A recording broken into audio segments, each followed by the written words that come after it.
جس کا مالی نظام سود اور جوئے پر ہے، ہم اس کو بدل نہیں سکتے. کیا کریں؟ کہاں جائیں؟ کس طرف جاؤں؟ کسے دیکھوں؟ کسے آواز دوں؟ اے ہجوم نامرادی، دل بہت گھبرائے ہے. کہاں جاؤں؟ دنیا میں 1 انچ نہیں ہے، کوئی ملک نہیں ہے جہاں اے اللہ تیرا دین قائم ہو جائے تو کہاں جائیں؟ دیکھیے ہماری بندگی جزوی ہے. نمازیں ہم پڑھ رہے ہیں، روزے ہم رکھ رہے ہیں، مسجدیں عالی شان بنائی ہیں، مدرسے بھی بہت بڑے بڑے بن گئے ہیں، واقعتاً اس میں کوئی شک نہیں. لیکن سوال یہ ہے کہ اوپر جو چھت ہے وہ تو کافرانہ ہے، قانون تو اللہ کا نہیں ہے، کتاب و سنت کے احکام تو نافذ نہیں ہے. ہاں نماز ہے، روزہ ہے، حج ہے، زکات ہے. تو نماز اور روزہ تو ہندوستان میں بھی ہو رہا ہے. تو چند ایک مسجدیں ہیں جنہیں وہ تاریخی اعتبار سے کہتے ہیں کہ یہ ہمارے مندر ہوتے تھے جنہیں مسجد بنایا گیا، ورنہ وہاں پر ہزاروں لاکھوں مسجدیں ہیں، آباد ہیں، لوگ نمازیں پڑھتے ہیں، کوئی روکتا ہے انہیں؟ ہم نے یہ ملک بنایا تھا کہ یہاں اسلام کا نظام قائم کریں گے. نماز تو آپ امریکہ میں جا کر پڑھیے، امریکہ کو کوئی اعتراض ہی نہیں. لیکن تم کہو کہ اسلام کا نظام ہم قائم کریں گے، نہیں کرنے دیں گے تمہیں کبھی بھی. تم چاہو کہ تم اسلام کا معاشی نظام قائم کرو، کبھی اجازت نہیں دیں گے. تم چاہو کہ اسلام کی معاشرتی اقدار کو تم قائم کرو، کبھی نہیں کرنے دیں گے. یہ ہے اس وقت جو ہمارے ساتھ پیش آ رہا ہے معاملہ. پورا مغرب اس پر اڑا ہوا ہے، اسلامی نظام کہیں نہیں آنے دیں گے. ہاں نمازیں پڑھو، ہمیں کوئی اعتراض نہیں، روزے رکھو، تم روزے 30 کی بجائے 100 رکھو، ہمارا کیا لیتے ہو؟ تو اب ہم جو کفر کے تحت زندگی گزار رہے ہیں اور اس اعتبار سے اللہ کی نگاہ میں ہم کافر ہیں. لیکن سوال یہ ہے کہ جائیں تو کہاں جائیں، کریں تو کیا کریں؟ نظام کفر کا ہے. قرآن کہتا ہے وَمَن لَّمْ يَحْكُم بِمَا أَنزَلَ اللَّهُ فَأُولَٰئِكَ هُمُ الْكَافِرُونَ. جو لوگ قرآن کی، اللہ کی اتاری ہوئی شریعت کے مطابق فیصلے نہیں کرتے وہی تو کافر ہے. کافر کسے کہتے ہیں؟ اقبال نے کہا نا، بتوں سے تجھ کو امید ہے، خدا سے نو امیدی، مجھے بتا تو صحیح اور کافری کیا ہے؟ تمہاری ساری امیدیں امریکہ کے ساتھ وابستہ ہیں. وہ مسئلہ طے کرا دے، وہ یہ کرا دے، وہ کرا دے. وہ معاملہ ہمارا، وہی تو سب سے بڑا چور وہی ہے، سب سے بڑا ڈاکو وہی ہے، سب سے بڑا اسلام کا مخالف وہی ہے، اور اسی کے پاس ہم جاتے ہیں. قرآن کا فتویٰ تو یہ کہ تم کافر ہو. ہاں انفرادی طور پر تم مسلمان ہو، اجتماعی طور پر قومی سطح پر تم کافر ہو. وَمَن لَّمْ يَحْكُم بِمَا أَنزَلَ اللَّهُ فَأُولَٰئِكَ هُمُ الْكَافِرُونَ. یہ 7واں رکوع ہے سورہ مائدہ کا. اور پھر فرمایا وَمَن لَّمْ يَحْكُم بِمَا أَنزَلَ اللَّهُ فَأُولَٰئِكَ هُمُ الظَّالِمُونَ. جو اللہ کے اتارے ہوئے قانون کے مطابق فیصلے نہیں کرتے وہی تو مشرک ہیں. اللہ کے حکم کو چھوڑ کے کسی اور کے حکم پر فیصلہ کر رہے ہو، اس سے بڑا شرک کیا ہوگا؟ اور تیسری مرتبہ فرمایا وَمَن لَّمْ يَحْكُم بِمَا أَنزَلَ اللَّهُ فَأُولَٰئِكَ هُمُ الْفَاسِقُونَ. وہی تو فاسق ہیں، فاجر ہیں، وہی تو سرکش ہیں، وہی تو باغی ہیں، وہی تو غدار ہیں اللہ کے، جو اللہ کی شریعت کے مطابق فیصلے نہیں کرتے. اب ان 3 آیتوں کے ضرور سے سمجھ لیجیے ہم کہاں کھڑے ہیں، کیا کر رہے ہیں. دیکھیے میں آپ کو ایک مثال دیتا ہوں. ہماری آبادی کا میں سمجھتا ہوں اکثریت تو وہ ہے جو نماز روزے کی بھی پابند نہیں ہے. ان چیزوں کا چرچا شہروں میں زیادہ، دیہات میں بہت کم رہ گیا، بہت کم، بہت کم. اور ہماری 70% آبادی دیہات کے اندر ہے. اچھا جو نمازیں پڑھتے روزے رکھتے ہیں، خاص طور پر شہروں کے کاروباری لوگ، وہ بلیک مارکیٹنگ بھی کرتے ہیں، وہ حسابات بھی غلط دیتے ہیں، جھوٹ بولتے ہیں، جھوٹ یا حلف اٹھاتے ہیں کہ یہ حساب ہم حلفیہ میں کہہ رہا ہوں یہ حساب صحیح ہے، جبکہ حساب غلط ہے. سودی کاروبار کرتے ہیں، اپنے کاروبار کو بڑھانے کے لیے سود کا قرضہ لیا ہے، سودی قرضہ لیا بینک سے، اپنی بلڈنگ بنانے کے لیے بہت بڑی قرضہ لیا ہے بینک سے. تو ان کی عبادت کیا ہوئی؟ وہ اس آیت کے ذہن میں آ گئے کہ نہیں؟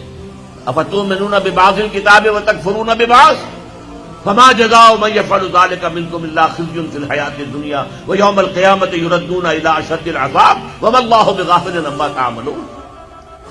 لیکن میں ان کو بھی چھوڑتا ہوں.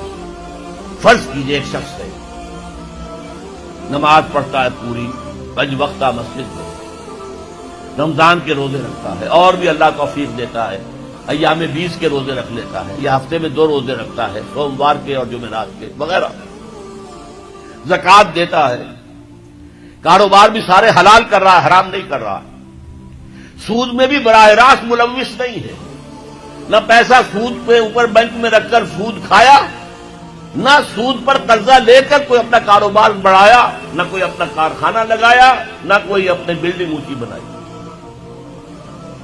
پردہ بھی اس نے اپنے گھر میں بالکل شرعی نافذ کر دیا، وہ اس پورے اسلام پر کاربند ہے جس میں وہ کاربند ہو سکتا ہے اس وقت، لیکن وہ اس قوم کا فرد ہے جو قوم اللہ کے فتوے کے مطابق کافر قوم ہے،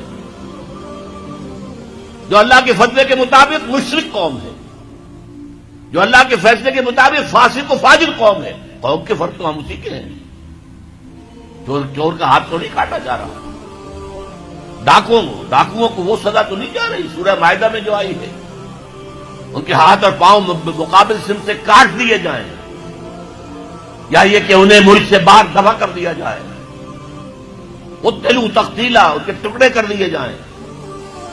ڈاکوؤں کو کوئی سزا ملتی ہے ایسے؟ لیکن اصل میں جو لوگ شور مچا رہے ہیں وہ ہیں جو کہتے ہیں کہ یہ اسلامی سزائیں وحشیانہ ہیں، بے نظیر بھٹو کا کہنا ہے یہ وحشیانہ سزائیں ہیں، اللہ کی دی ہوئی سزائیں وحشیانہ ہیں، معاذ اللہ ثم معاذ اللہ ثم معاذ اللہ، کلمہ کفر ہے۔ اب اس کا کیا علاج ہے ہمارے پاس؟